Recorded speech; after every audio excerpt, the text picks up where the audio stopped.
We're so glad that you could take some time out of your day and join us.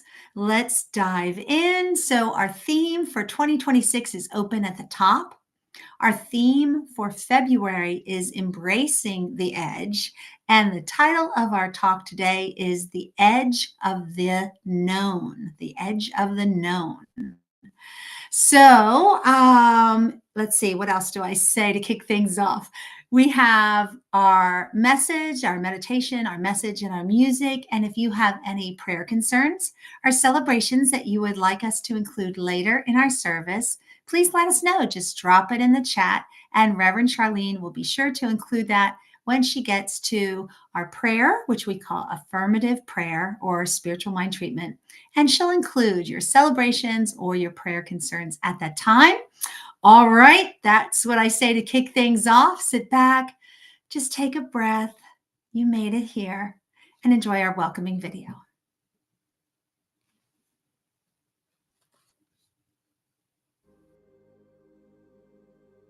Please join us as we create our sacred space. We set our intentions of deepening into our awareness and practice of our 5 pillars of spiritual living by lighting this candle in our virtual world. Our first pillar is sacred study, represented by the divine quality of truth. We use this pillar to recognize the importance of an open mind and the power of our minds. The second pillar is affirmative prayer, represented by the divine quality power.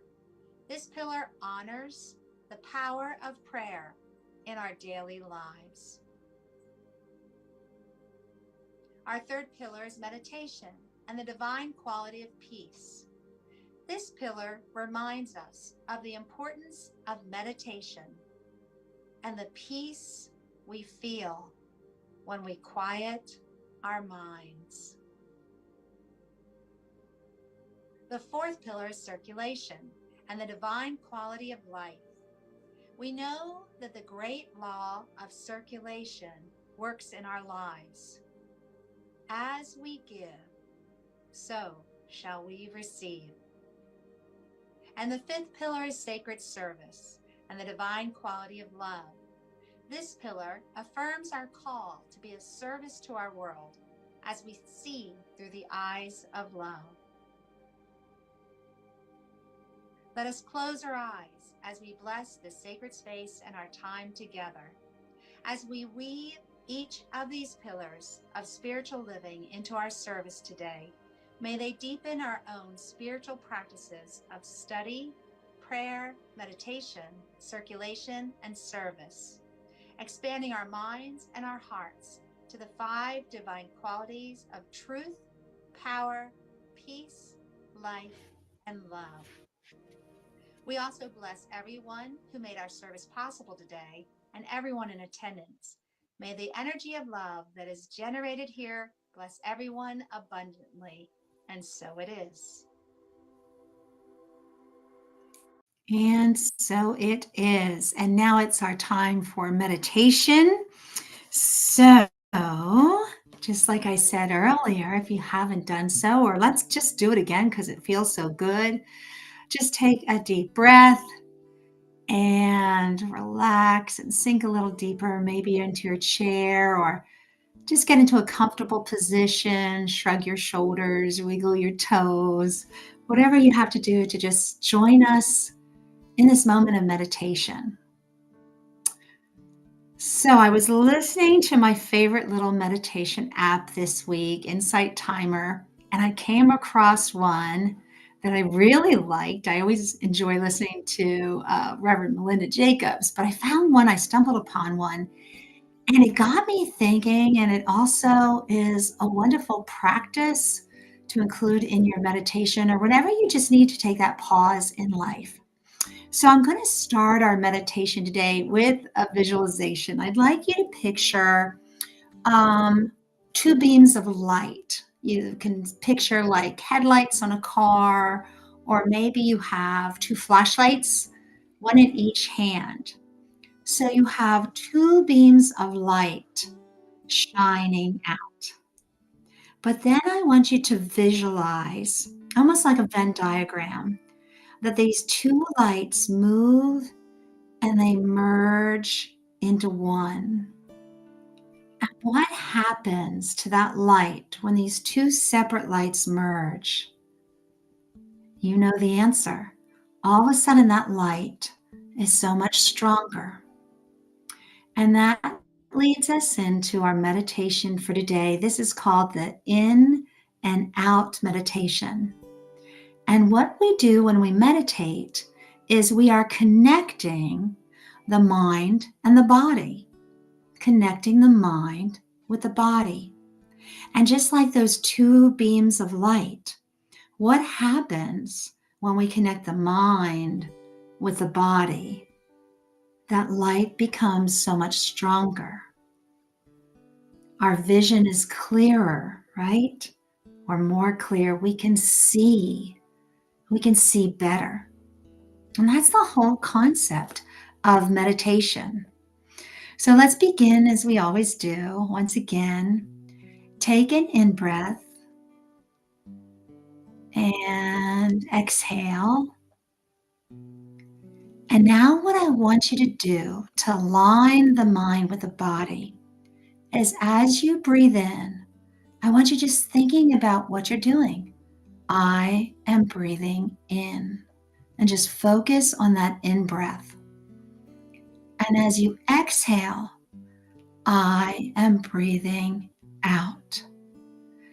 All we're focusing on while we're breathing, I am breathing in, I am breathing out.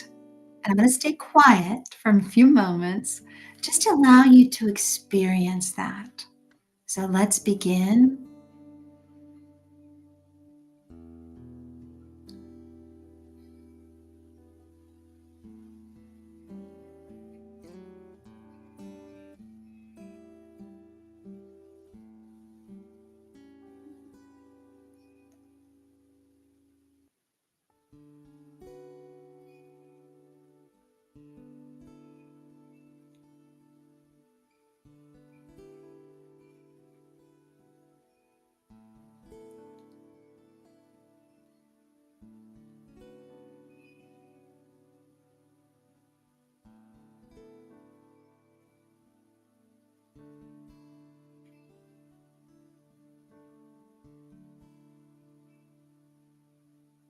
And you keep doing that.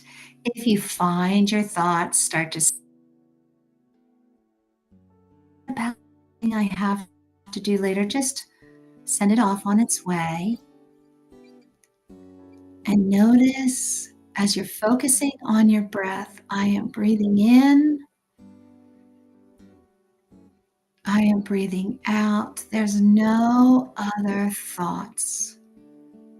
You are connecting your mind to your body.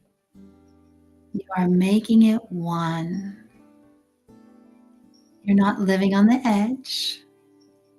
You're not using your peripheral vision to get through life. You're focused. That light becomes so much brighter. And this is something that you can do at any time of the day. Maybe you start to get yourself a little anxious, worry starts to creep in.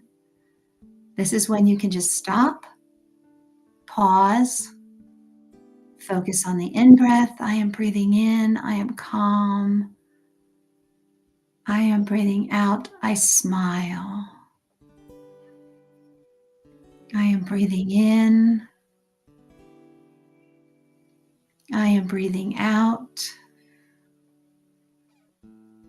And it's a great, great feeling when you can connect, when you can make that connection stronger, connecting the mind and the body to become one.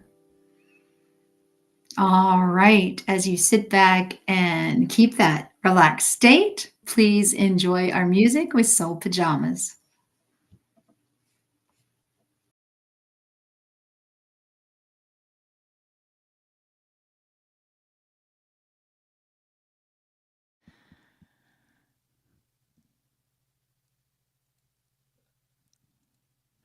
Morning, y'all. So this I was very inspired by this one idea in the minister's teachings this week. You know, it's sort of like an outline, things they can talk about, and it led us to this song we're going to do for you. This week's theme asks us to explore the collective edge of our knowing, to step into the shared silence where something larger can emerge. When we dare to be silent together, we move past the noise of old stories and touch the greater wholeness of the one mind. And this idea of somehow expanding our awareness by being together in silence, I think that is just such a way cool idea. So this song is this is from Rumi. You'll all recognize this, but David Wilcox put it to music, and we really love this song.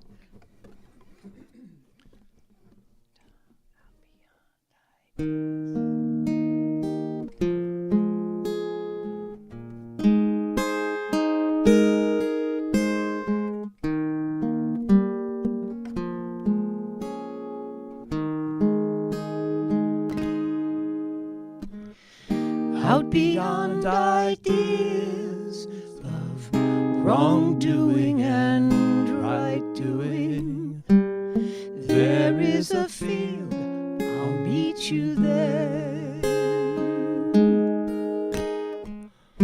Out beyond ideas of wrongdoing and right doing, there is a field, I'll meet you there. When the soul lies down in that grass, the world is too full to talk about ideas and language, even the phrase each other doesn't make any sense. Out beyond ideas of wrongdoing and right doing, there is a field, I'll meet you there. Out beyond ideas of wrongdoing and right doing, there is a field, I'll meet you there. When the soul lies down in that grass, the world is too full to talk about ideas and language, even the phrase each other doesn't make any sense. Out beyond ideas of wrongdoing and right doing, there is a field, I'll meet you there.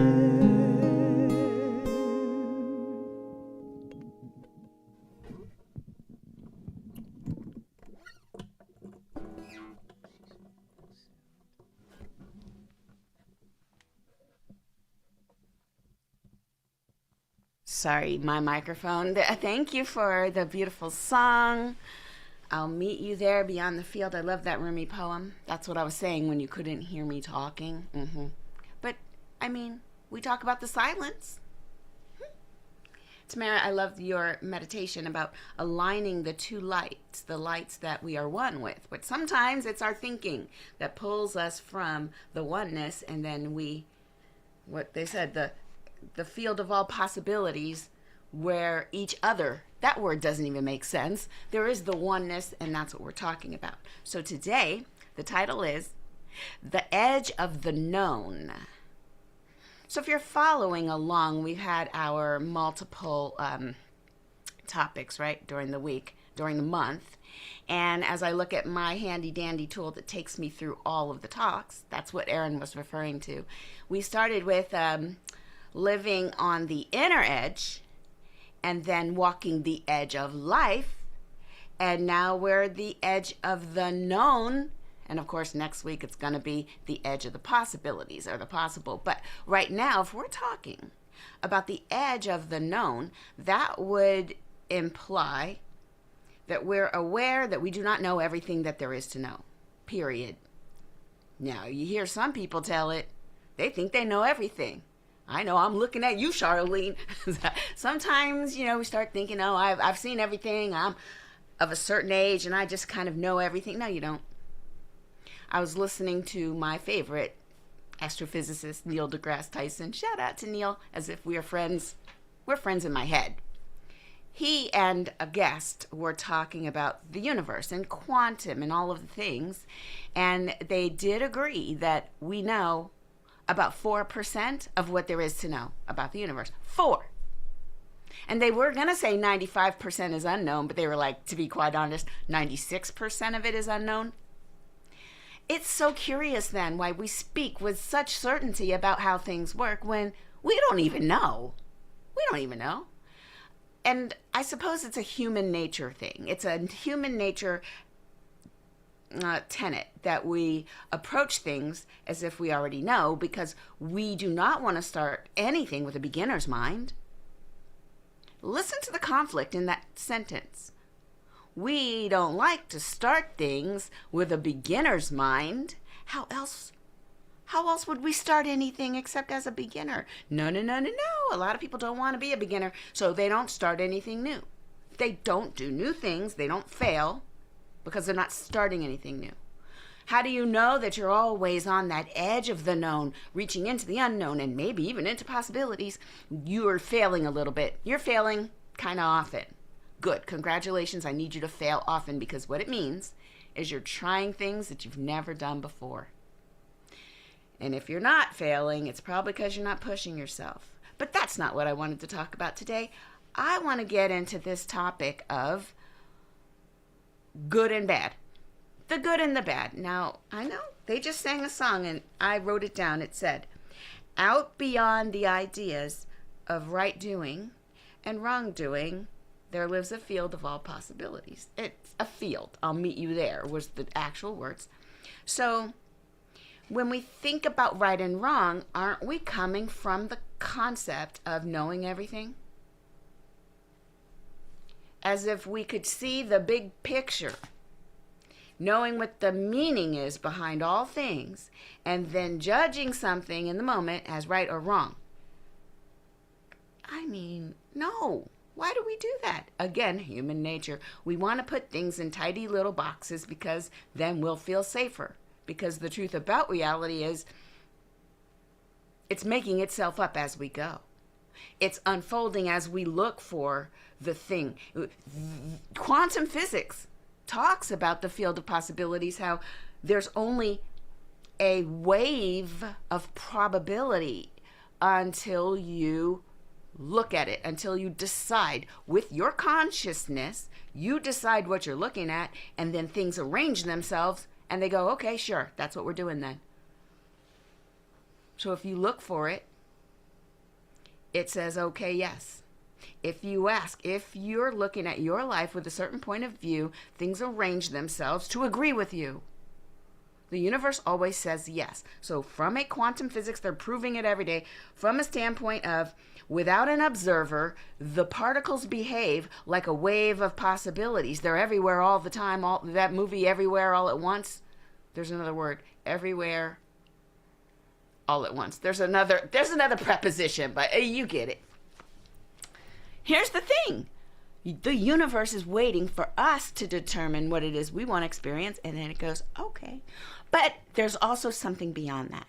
There's also the higher truth. There's maybe the hand or the arc of justice or the hand of right action. There's a karmic or dharmic wheel of rightness. Yes, omnipresence. There's a wheel of right action that is higher than all of the fears and worries and doubts that our human mind can come up with. There is something bigger than our small selves, and yes, we can access it. And it does remind you of Ernest Holmes. He did say that there is a power in the universe that is bigger than all of us, and we can use it. That's this whole teaching. There's a power greater than all that is.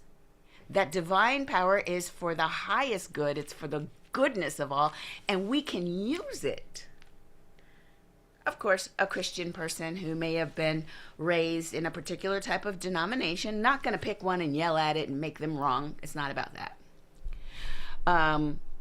The Christian world might say there is one God who had one son, and that son was the great exception.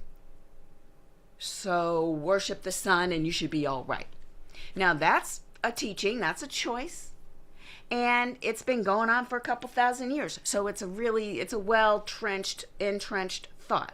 It's a well-entrenched choice. But what if I told you that that wasn't the original message? That the original message is there's one divine energy that is the source of all things. And the great way shower, Jesus, was the great example. Not the great exception, the great example that was here to tell us that I'm doing, you can also do. You can do these things and more. Say what now? We can do what now? Who are we? Who are we really? Well, why didn't we find that out? Why has no one said that that's what Jesus said? How come everybody's kind of diverting attention over to these other pieces where what he said was you got to do these things and you got to come through and you got to, there's rules. How come that's been? Well, my friends, it turns out they hid the truth from you. They hid the truth from you.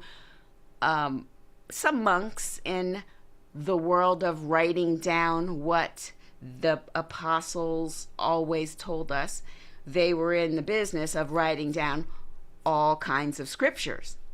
And some of those scriptures didn't make it through the committee. They kind of got cut. They got sent home from the island. They got they got laid off. In other words, some of those chapters and verses and books didn't make it to the canon, being the Bible that you know of today. Some of them were just like, ooh, do we really want to tell them that? Or are we? Let's kind of push that one to the side. Oh, did the woman speak? Push that to the side. There are scrolls, y'all. Well, they're actually little tomes, little papyri of little books written in Coptic text. Coptic text is Egyptian on its way to being Greek. There's like a little bridge between the two languages, and that's what they wrote these teachings in. Thomas wrote it, the book of Thomas, one of the things found. So I want to talk to you about 1945 when a farmer in Egypt was walking and was looking for something. Farmers be looking around, am I right? Stumbles upon a clay sort of pottery jar. Inside of it, there's 13 little books. Or was it 11? I wrote all this down and I wrote a book about it. I'll talk about that in a minute.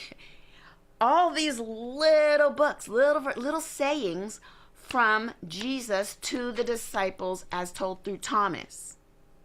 Well, the beautiful monks who decided that they weren't, just because they got told to go home or whatever the term is when you're not accepted into the canon, they could have thrown it away or got rid of it. They just went underground with it and they hid these tomes somewhere in the desert for them to be found at some point. Meanwhile, Oppenheimer, the dude that regretted the fact that he created a tool that could blow up humanity, that guy, he was over there regretting his whole life when he saw, oh my God, it worked. Oh Jesus, they're going to use this. Oh my God, now the cat's out of the bag. I've created a weapon that could destroy humanity. Meanwhile, there's a farmer that stumbled upon, I'm not lying, the exact same year, the farmer stumbles upon the tomes. So could it be that larger hand, that justice, that hand of the arc of justice, the arc of there's something bigger happening right here, right now, not limited to these so-called good and bad choices by humans, could it be that every time we're given something to let us destroy ourselves, we're also given something that tells us who we really are? Because let me tell you what it says in the Gospel of Thomas.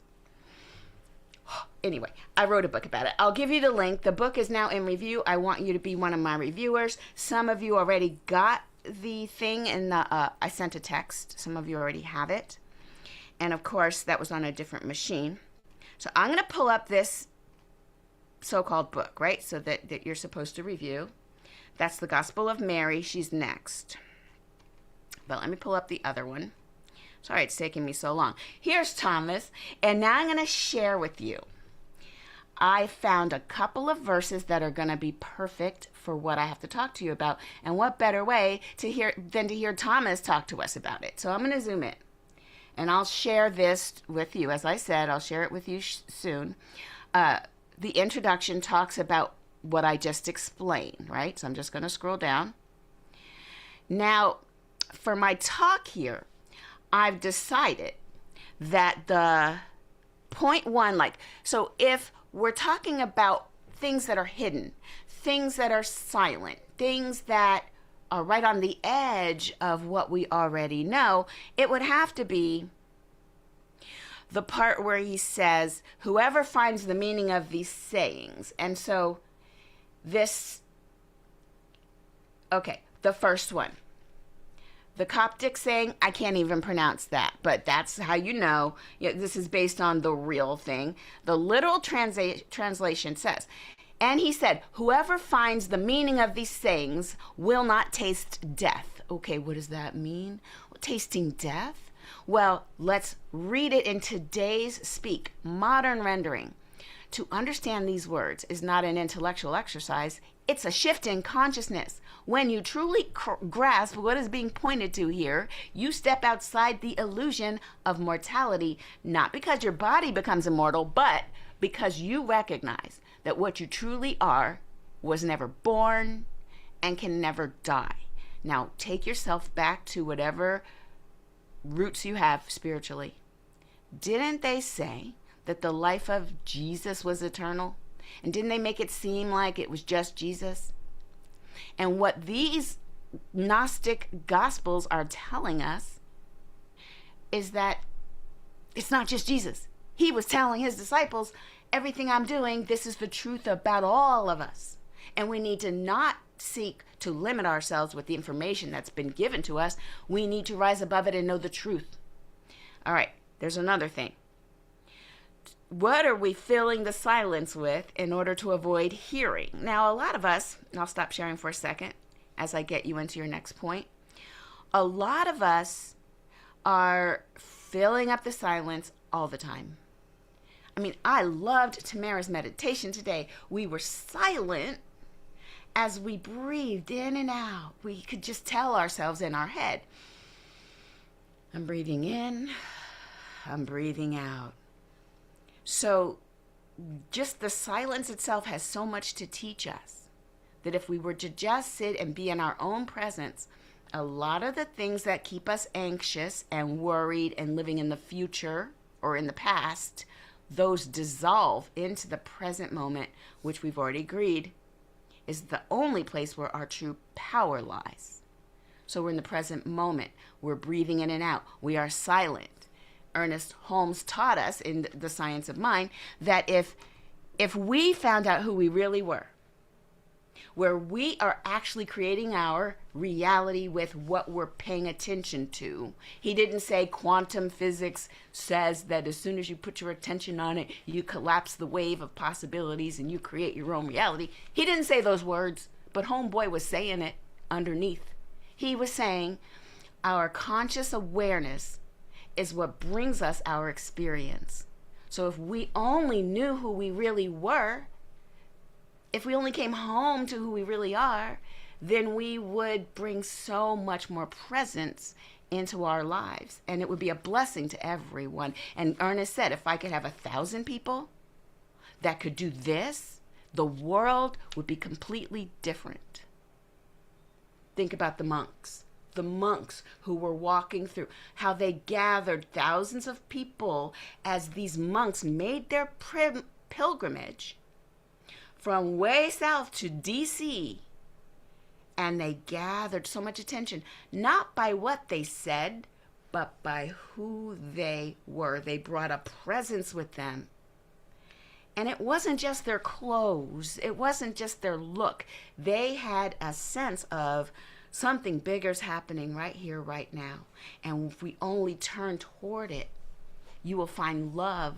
You will find peace. You will find connectedness. You will find unity. You will find oneness, where what appears to be separate is not the truth. That's what they reminded us of. Now, they weren't teaching because all they did was walk. They were just something in them calls forth something in us. And that's what Ernest is talking about. He's like, God calls upon God. Or, now, see, in the hood, we say game, recognize game. But no. It's also the God in me sees the God in you. And we elevate, and it's just okay. Everybody is loved, seen, and included, and it's just the way it's supposed to be. And that's what I feel is happening when you've got 1945 and the caves and the scrolls. There weren't really scrolls, they were little tomes. And then you've got somebody who said, oh my gosh, I figured out how to make physics blow up everybody. You've got both of these because in every point as we move through our lives, we are presented with a choice. Which will you serve? Which one? All right.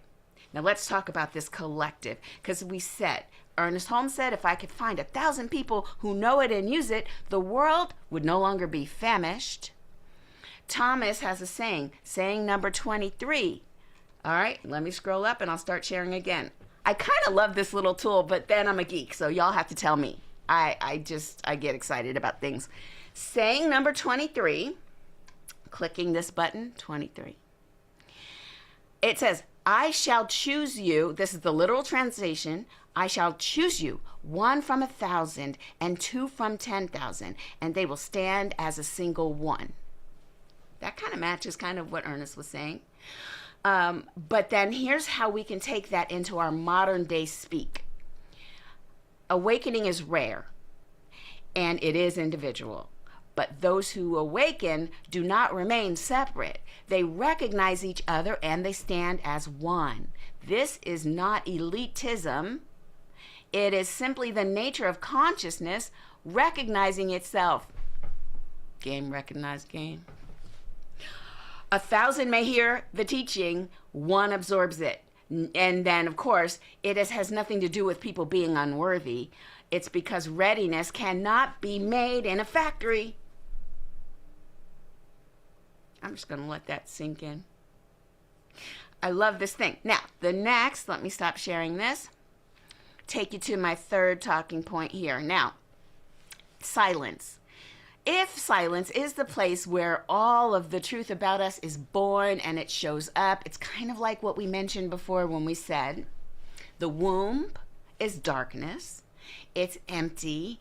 It's so nourishing. It's where magic happens, where life is gestated until it's ready to enter into this world. It's similar to soil and how that's dark and seems like nothing's going on. But what's going on is everything. Everything. And it might not emerge yet, but it's like the silence. What's going on in the silence? Everything. So we need to visit it a lot. We deserve to sit in silence.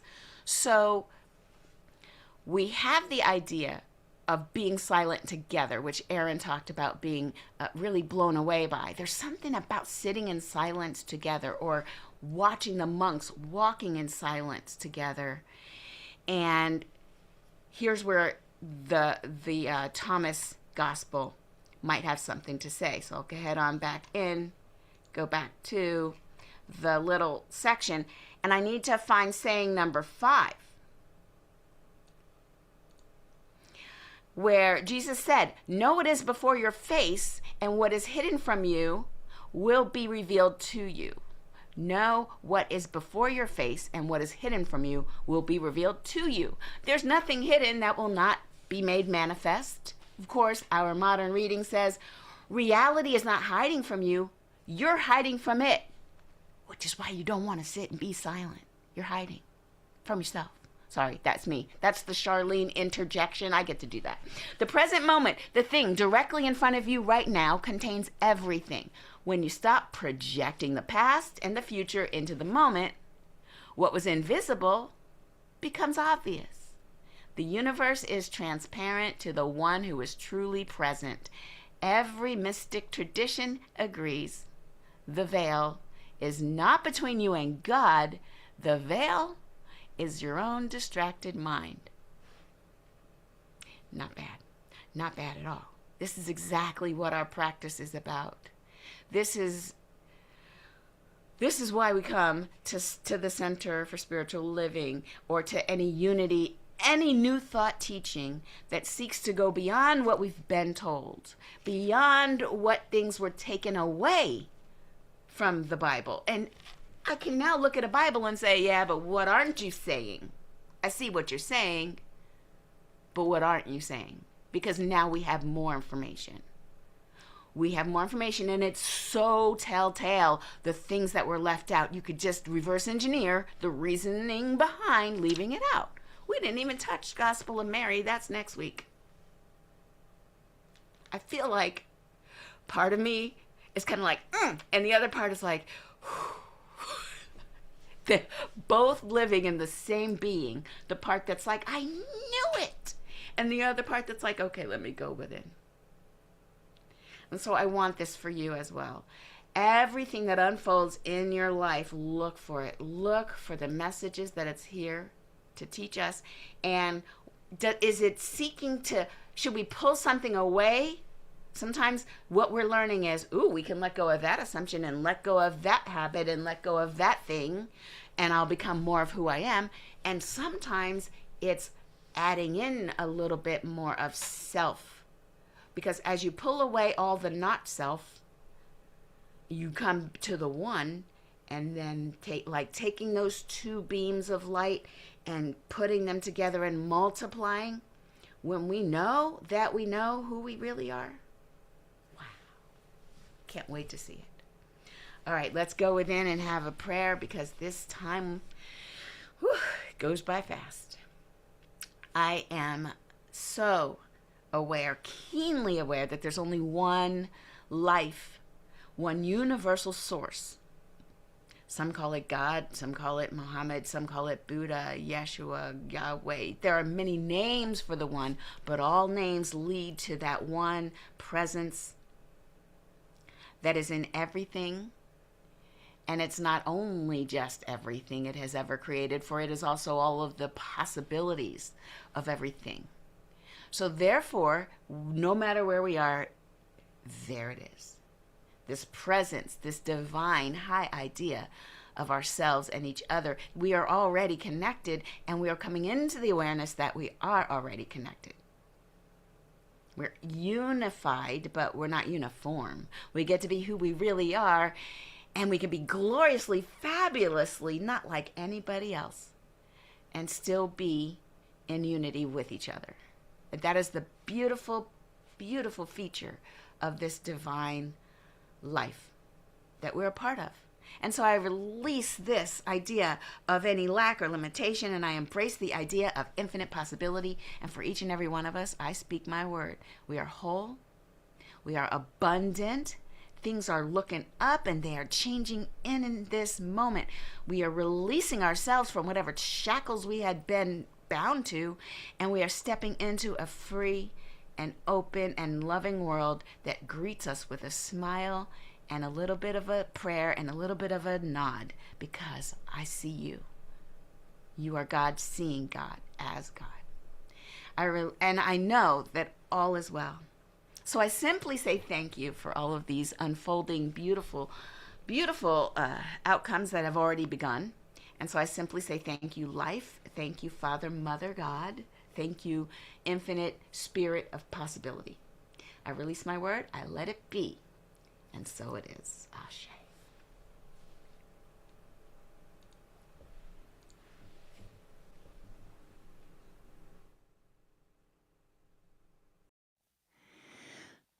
Well, Dan wrote this song, I don't know, many years ago, and it is about the first step in spiritual mind treatment. And if we really, truly could believe this deep down in our tippy toes, well, everything else would just fall together. It would just all work, you know? And so it's the thing Charlene just talked about.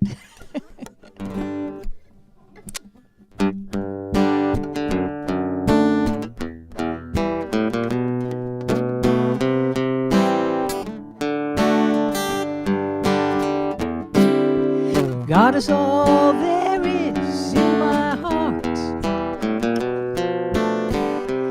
and all of my being.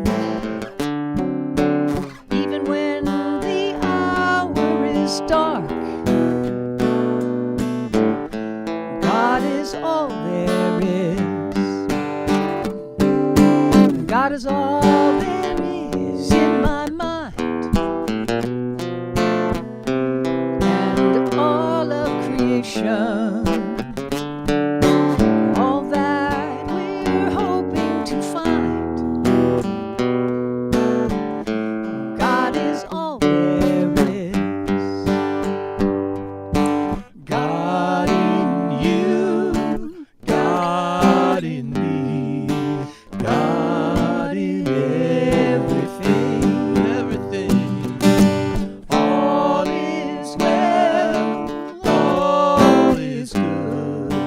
Let the angels sing, let the angels sing. God is all there is in the world, one infinite spirit.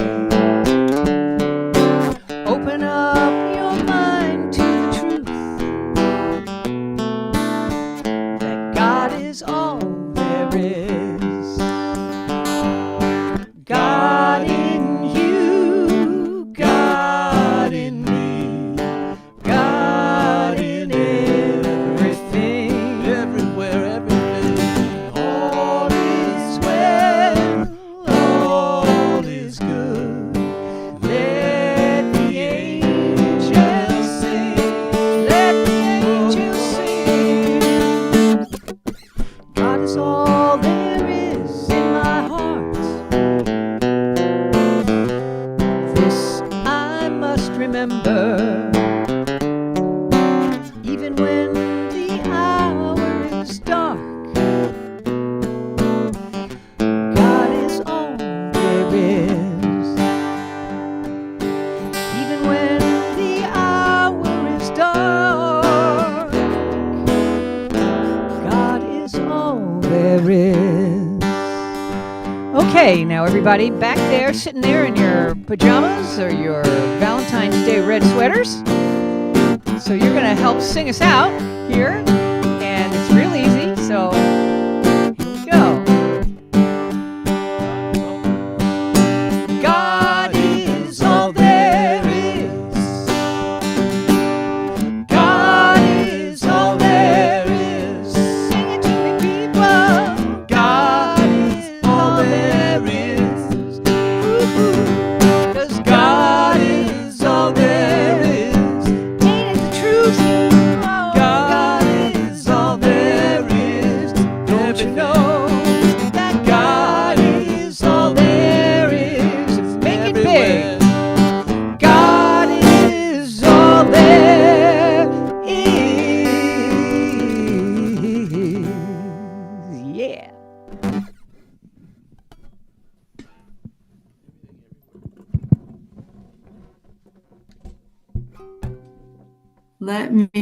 There you go. Are you going to stay unmuted now? Yes. Thank you so much, Dan. Aaron, there you go. I joined in. That was so much fun. Ah, that's a great song. That's a one that I recognize, that I remember. And thank you for the invitation to sing along. And Charlene, as always, what a powerful, powerful message. Thank you so much. All right, folks, now is the time that we recognize and express our gratitude for the fantastic generosity that pours into CSL Leesburg that keeps us doing what we do. I always say we can't do what we do without you. We are one. We need everybody. And odds are, if you're a regular, you found a way to regularly contribute. If you are new to us, you can see ways on the screen. And what do we do with the donations? We give to our home organization that supplies the materials that we use. We also offer classes and workshops, and we come to you on Sundays. And we also bring along musicians and guest speakers from time to time. So as you give, so shall you receive.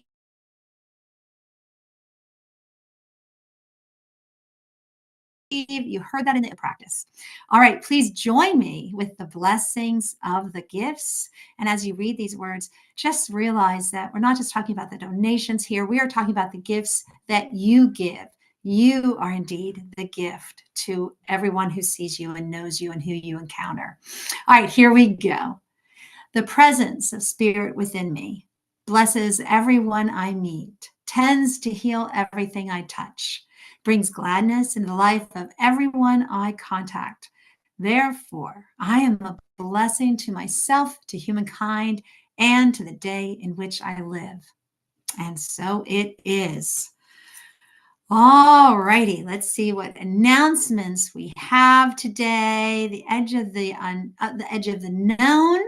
We have a journal prompt for this week's topic, and you can hold up your phone and you can get that little QR code so that you can go and you can journal. I've been filling up my journal. It's right here in front of me.